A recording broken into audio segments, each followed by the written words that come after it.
Collectif, association environnementale, élus, Touche pas nous Troche, Détruis pas nous Bellevue, Nathalie Luc-Curvy, Céor, Strepel, Vie Océane, ATR Flotte, Agir VDPME, Collectif citoyen pour le climat, Réunion, etc.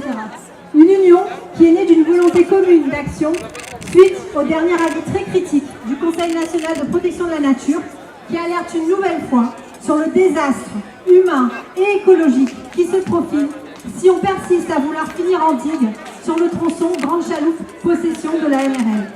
Le CNPN apporte les preuves que les mesures d'évitement, réduction, compensation des impacts du chantier sur l'environnement sont déjà mal maîtrisées, insuffisantes, voire même non respectées, contrairement à ce qu'affirme la région. Or, ces 2,7 km restants prévus en digue seront à eux seuls beaucoup plus impactants que tout le reste du chantier, avec le cumul des impacts négatifs du chantier lui-même, mais également des carrières et du prélèvement massif d'engrais qu'elle nécessite. À l'heure de l'urgence climatique, nous vivons à l'échelle locale ce qui est en train de se passer à l'échelle mondiale. Un mauvais choix fait en dépit des alertes des scientifiques et des experts en environnement et en biodiversité.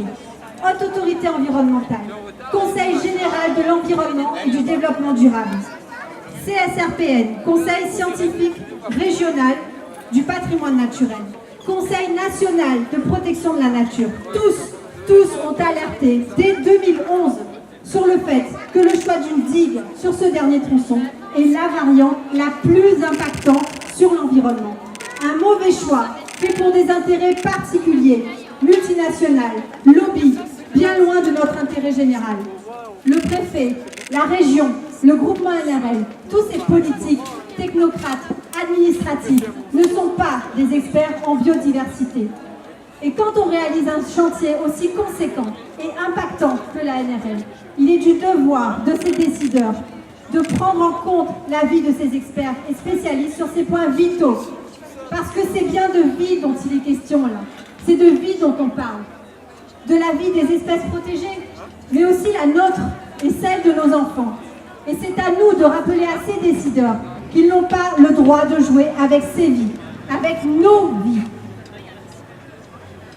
Nous sommes conscients des risques de la route actuelle, de l'importance d'avoir une liaison sécurisée, mais il est encore possible de finir la NRL autrement.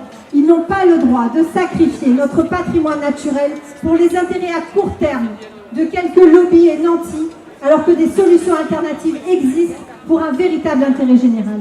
Ça suffit non à la digue, stop aux projets destructeurs de biodiversité, stop aux lobbies et aux magouilles sur le dos de notre santé et de notre humanité. Nous l'avons pas.